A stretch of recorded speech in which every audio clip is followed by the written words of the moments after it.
Yerusalem, situasi darurat militer di Israel berubah menjadi tragedi.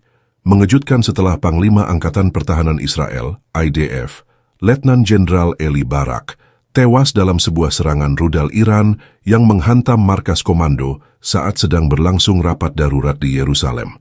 Serangan terjadi sekitar pukul 03.47 dini hari waktu setempat, saat para petinggi militer Israel tengah membahas respons terhadap eskalasi konflik yang meningkat di kawasan perbatasan utara.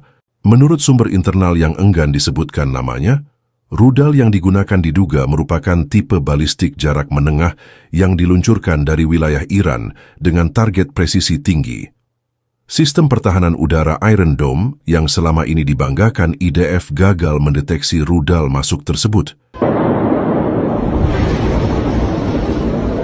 memunculkan pertanyaan besar soal efektivitas sistem senjata yang menelan anggaran miliaran dolar. Kami tidak menyangka Iran berani menyerang langsung pusat komando militer.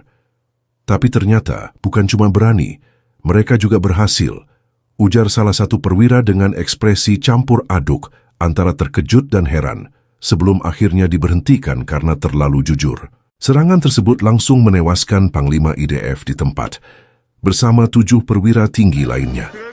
Gedung yang digunakan sebagai pusat koordinasi darurat runtuh sebagian, menyebabkan kepanikan besar di antara sisa staf militer yang selamat. Tim penyelamat memerlukan waktu lebih dari 4 jam untuk mengevakuasi jenazah sang panglima dari reruntuhan. Kami menemukannya masih duduk di kursi rapat, tangannya memegang laporan intelijen. Laporan yang ternyata tidak cukup intelijen untuk memperingatkan dia kalau kepalanya bakal kena dari langit, ujar salah satu anggota SAR yang berada di lokasi. Pihak militer Israel segera memberlakukan status siaga tertinggi di seluruh negeri. Operasi militer berskala besar diluncurkan untuk menyisir setiap kemungkinan serangan lanjutan. Namun para analis pertahanan mengatakan insiden ini merupakan kegagalan intelijen dan pertahanan terbesar dalam sejarah militer modern Israel. Selama ini mereka bilang bisa hadang rudal dari manapun, tapi ternyata rapat daruratnya pun tidak darurat-darurat amat. Kalau itu darurat, kenapa tempatnya tetap bisa dipetakan dan dihantam dengan telak? Kata seorang analis senior keamanan regional, mungkin mereka terlalu sibuk selfie sama peta serangan buat konten propaganda sampai lupa ngelindungin komandannya sendiri. Namun pernyataan itu langsung menuai kritik dari warganet yang menyebut pemerintah terlalu lamban merespons ancaman dari Iran. Tagar IDF Down dan Iran Strikes Back langsung trending di media sosial, disertai ribuan meme yang menyindir kemampuan militer Israel. Salah satu postingan viral menunjukkan gambar rudal bertuliskan VIP Delivery dengan caption, "Your order has arrived, Headshot Edition."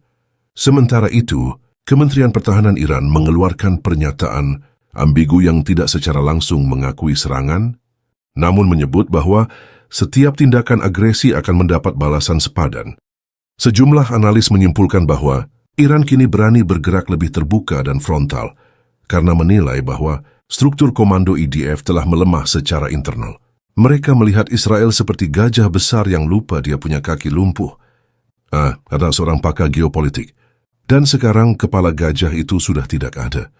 Di kalangan internal militer Israel, suasana duka bercampur frustasi. Banyak prajurit mempertanyakan arah kepemimpinan militer dan bagaimana bisa sebuah sistem yang diklaim tercanggih di dunia gagal melindungi panglima tertingginya. Kami dilatih untuk mati membela negara, tapi tidak pernah dibayangkan kami akan kehilangan pemimpin karena dia rapat di tempat yang tidak aman.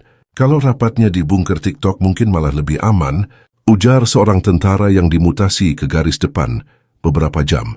Setelah wawancara tersebut, beberapa laporan juga menyebut bahwa sebelum serangan, terdapat peningkatan aktivitas drone pengintai di langit Yerusalem. Namun sinyal-sinyal peringatan tersebut dianggap biasa oleh pihak keamanan karena terlalu